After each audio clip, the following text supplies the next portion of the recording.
जिन्होंने वोट देना है वो खुद पता करते हैं कि भाई जो खान का कैंडिडेट है जिस हल्के से उसको कौन सा निशान मिला है। आप यकीन करें पिछले 3 दिनों से सैकड़ों फोन आ चुके हैं कि वसीम साहब अगर आपका निशान ये है तो आपके जो फलां जगह पे MP उसका क्या है।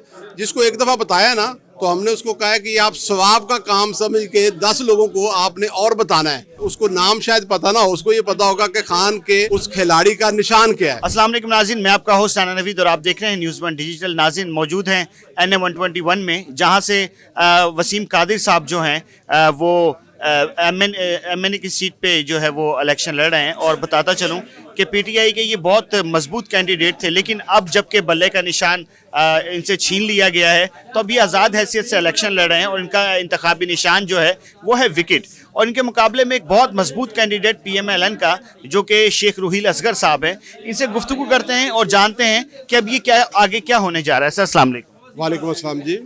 कल साहब पहले तो मुझे ये बताएं कि जबकि बल्ले का निशान आपसे छीन लिया गया है, अवाम को कैसे गाइड करेंगे कि अब आपको जो विकेट का निशान मिला है ये PTI का निशान है।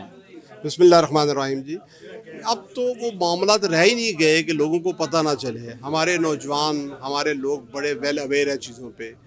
असल निशान है इमरान खान, और जब इमरान खान साहब ने की तरफ से मैसेज आ चुका है लोगों को और लोगों को पता है कि कौन PTI का ओरिजिनल जो मेंबर है उम्मीदवार है, तो इंशाल्लाह ताला पार्टी ने अपनी स्ट्रेटजी बना रखी है। 2-3 दिनों में बिल्कुल सूरज की तरह चीज़ें क्लियर हो जाएंगी। जो हमारे कैंडिडेट्स हैं, मसलन NA 121 से मैं कैंडिडेट हूँ और पार्टी की तरफ से भी इंस्ट्रक्शन है और लोगों को पता भी है, व्हाट्सएप ग्रुप्स हैं, बहुत सी चीज़ें हैं। स्ट्रेटजी कुछ बताने वाली भी नहीं है क्योंकि वो लोग जो नहीं चाहते वो उसमें इंटरफेरेंस करेंगे। तो इसी तरह हमारे जो कैंडिडेट हैं सूबाई, मेरे साथ 4 सूबाई कैंडिडेट्स हैं। मेरे साथ बैठे हैं राइट पे 153 से हमारे छोटे भाई जो अवैस अंजम साहब हैं, ये कैंडिडेट हैं। तो इंशाअल्लाह ताला लोगों को पता है और ख़ान से प्यार करने वाले ख़ुद पूछ रहे हैं, फ़ोन करके लोगों से सीना ब सीना आगे बातें चल रही हैं। तो ये बिल्कुल नॉर्मल सी बात है हमारे लिए। ख़ान का हुक्म है और लोगों को पता है कि किसके पास विकटें हैं, किसके पास गिटार है, किसको क्या सिंबल मिला है। तो इसमें कोई वरी करने वाली बात नहीं हमारे लिए। सर रियासती जबर आप लोगों पे जारी है और पिछले कई अरसे से जारी है।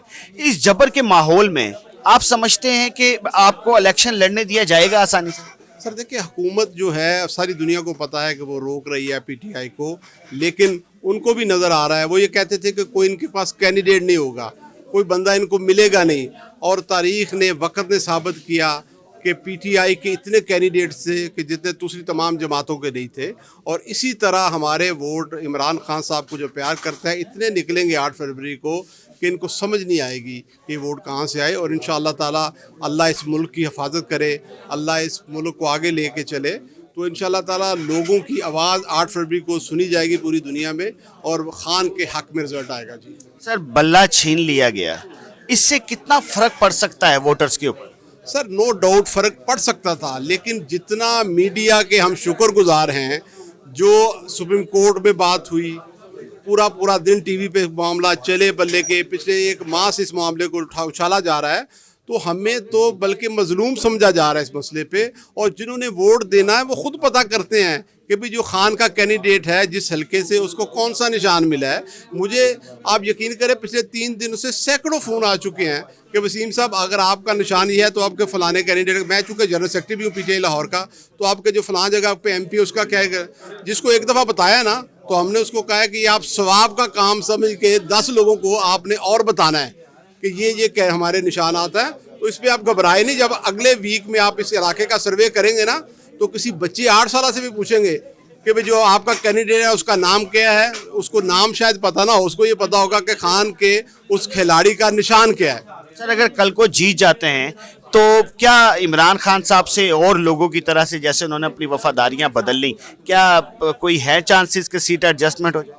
देखिए, जो करना है उसके बाद खान साहब ने करना है, इसलिए वो जहाँ हुक्म करेंगे हम हाजिर हैं।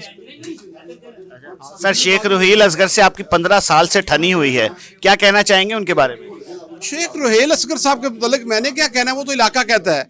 देखना, जिसके मुतल्लिक सामने को बंदा डरता हुआ बात ना करे और बाद में मुझे फ़ोन करके कहे जी कि मजबूर हैं। मसलन अब मैं नाम नहीं लूँगा, उनके साथ उनका बड़ा पुराना ताल्लुक है। उन्होंने मुझे फ़ोन करके वसीम यार मैंने अपना वोट तो रेल को डालना है यार, मेरी यारी भी है, लेकिन मेरे बच्चे जो है ना वो आपको वोट देंगे। तो मैंने उसको कहा, हंस के मैंने कहा यार फिर खुद बात ना करो ना भतीजा मेरे ना गल कराओ।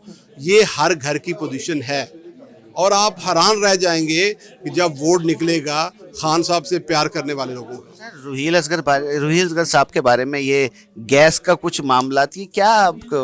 ये पूरी दुनिया को पता है। ये किसी डिपार्टमेंट के बंदे को बुलवा के पूछ लें कि क्या पोजीशन है, मुझसे बेहतर वो बताएंगे। हमें भी जो इनसाइड इंफॉर्मेशन दी जाती है वो डिपार्टमेंट के लोग ही देते हैं ना। सर कुछ हमें भी बताएं।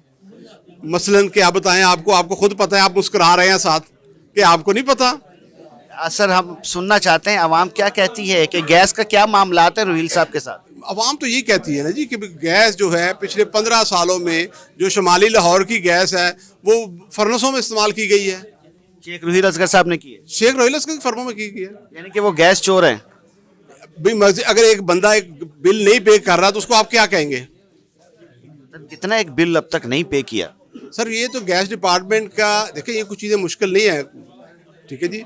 डिपार्टमेंट बता दे फलां फलां एरिया में इतनी गैस उनकी गई, डायरेक्ट कनेक्शन किसके पास थे, ये सारी चीज़ें डिपार्टमेंट के पास हैं। नाज़रीन हमारे साथ वसीम कादिर साहब मौजूद थे और इनकी मज़ेदार गुफ्तगू आपने सुन ली और इनके जो जज्बे हैं वो तो आसमानों को छू रहे हैं। उनका कहना है कि लोग हमें कॉल कर करके हमारे इंतखाबी निशानों का पूछ रहे हैं।